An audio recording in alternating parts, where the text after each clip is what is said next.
mais selon la foi. Mon ami, si dans ton église, tu sens Dieu, je te fais une annonce aujourd'hui. Ce n'est pas Dieu que tu sens, c'est les démons. Ce sont tes propres frissons. En fait, c'est l'assemblage du son de la guitare avec le son du piano et le tambourin. Donc tout ça, ça crée des émotions. Ce n'est pas l'esprit, c'est la chair. C'est votre chair qui est tellement excitée par la musique. Vous pensez que c'est l'esprit. La preuve, est-ce que vous faites vos cultes sans les musiques? Vous faites vos assemblées sans musique. Dès qu'il n'y a pas la musique, il n'y a pas le piano. Oh non, c'est pas Dieu n'est pas là. Oh, il n'y a pas l'onction ici. L'onction pour vous, c'est la musique. Donc c'est sous l'effet de la musique que les gens tombent. Ils prennent les cris. Parfois même ils viennent. Le Saint-Esprit est là. Je sens l'onction de Dieu dans cette salle. L'onction est en train de toucher quelqu'un maintenant. L'onction ne touche personne. Les gens là, quand ils commencent à écouter ça, tu vas voir une maman, elle va sentir un frisson qui va ralentir tellement la musique. Et puis le son, pendant qu'il parle, le piano est en train de passer doucement. Ça passe tellement doux. Ça fait comment ça fait des frissons. Tout ça là, c'est du n'importe quoi. C'est le mensonge. C'est la chair. Mes amis, je vais venir maintenant. Déjà, on vient de voir dans l'écriture qu'il n'y a pas les tombés. Il n'y a pas. Il n'y a pas les tombés. Lisez toute l'écriture depuis Actes chapitre 1. Depuis même la présence de Jésus. Quand il a délivré les gens, quand les apôtres se réunissaient, on a vu dans Actes chapitre 4, on a vu Actes chapitre 2, on a vu 1 Corinthiens 14. Les chrétiens se rassemblaient pour chanter les cantiques, prier, louer Dieu, partager les relations. Il n'y a pas les gens qui tombent. Dieu ne vient pas dans les assemblées pour faire tomber les gens. C'est quel esprit qui vous fait tomber? Les mamans, j'ai vu des mamans cogner les têtes sur les murs. Et la pauvre vieille femme, le pasteur pousse comme ça, il te pousse le cou. Il y a même d'autres qui te poussent le cou comme ça. Là, tant que tu ne tombes pas, il ne laisse pas, il pousse ta tête jusqu'à ce que tu tombes. Les gars, la sécurité, ça. Mon Dieu, vous avez vu ça où? Depuis quand vous avez vu Pierre pousser la tête de quelqu'un?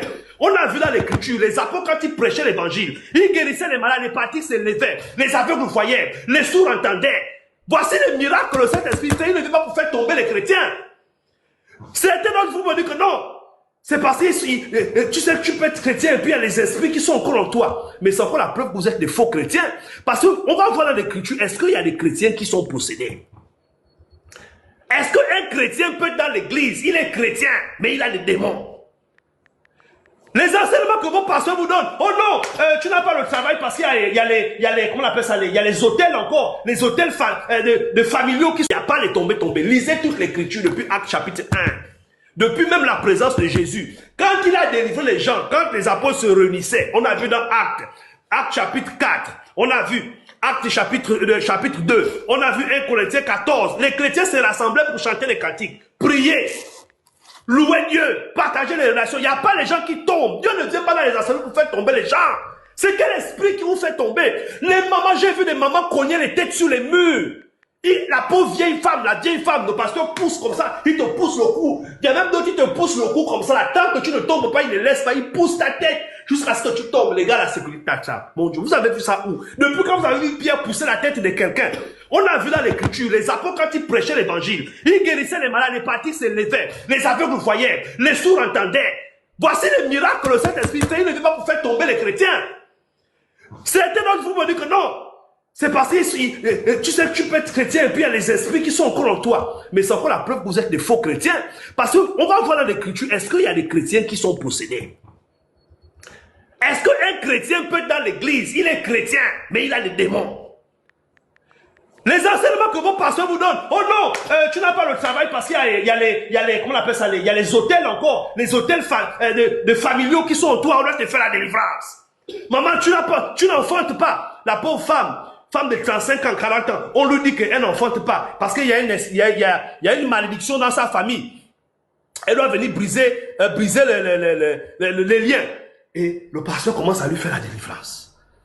Oh non, pour que tu enfantes. Mais le pasteur dit à cette femme que je vais prier pour toi, te faire la délivrance pour chasser l'esprit de stérilité. Alors que la femme là est dans la fornication. Le monsieur avec qui elle vient dans le concubinage. Vos pasteurs sont des gourous, c'est des menteurs, des faux pasteurs, des faux apôtres. Un vrai pasteur ne peut pas prier pour une femme pour qu'elle accouche alors qu'elle n'est pas mariée. Elle est avec le copain. C'est la preuve que c'est des faux. Si je te dis, si ton pasteur prie pour toi pour que tu aies un enfant, que tu es enfant, mais tu es dans le concubinage, ton pasteur est faux. C'est un faux pasteur. Voyons dans l'écriture maintenant, est-ce que les chrétiens sont possédés? Je vais lire certains textes où on a vu Jésus délivrer. Je prends l'exemple, lis-moi un peu Luc chapitre 1, chapitre 8, verset 1 à 3.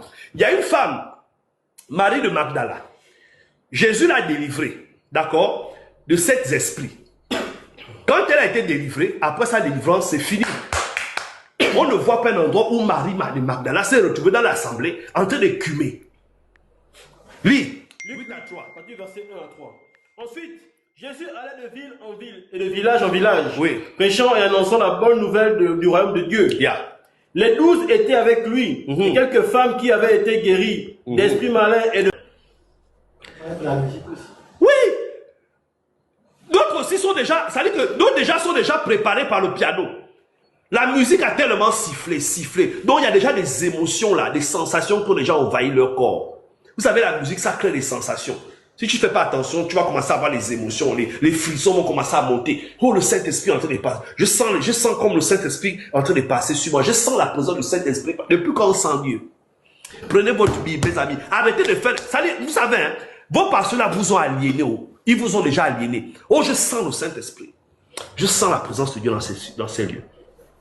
Donc, je sens le Saint-Esprit. Je sens quelque chose sur moi. Tu sens quoi? Les démons.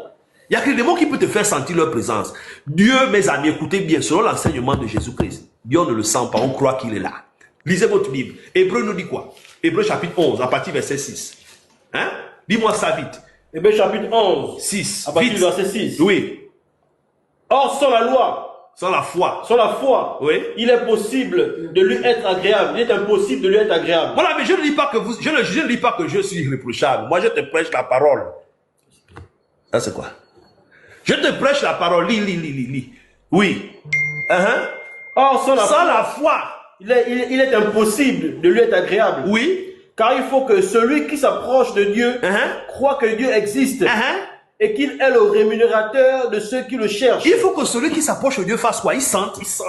Il faut que celui qui s'approche de Dieu sente que Dieu est là. Non, il dit, il doit croire que Dieu existe. C'est par la foi. C'est pourquoi l'apôtre Paul, je pense dans le livre de 2 Corinthiens chapitre 5, je crois à partir du verset 10, il dit, nous ne marchons pas selon la vue, mais selon la foi. Mon ami, si dans ton église tu sens Dieu, je te fais une annonce aujourd'hui. Ce n'est pas Dieu que tu sens, c'est les démons. Ce sont tes propres frissons. En fait, c'est l'assemblage du son de la guitare avec le son du piano et le tambourin. Donc tout ça, ça crée des émotions. Ce n'est pas l'esprit, c'est la chair. C'est votre chair qui est tellement excitée par la musique. Vous pensez que c'est l'esprit. La preuve, est-ce que vous faites vos cultes sans les musiques? Vous faites vos assemblées sans musique. Dès qu'il n'y a pas la musique, il n'y a pas le piano. Oh non, c'est pas Dieu n'est pas là. Oh, il n'y a pas l'onction ici. L'onction pour vous, c'est la musique. Donc c'est sous l'effet de la musique que les gens tombent. Ils prennent les cris. Parfois même ils viennent. Le Saint-Esprit est là. Je sens l'onction de Dieu dans cette salle. L'onction est en train de toucher quelqu'un maintenant. L'onction ne touche personne. Les gens là, quand ils commencent à écouter ça, tu vas voir une maman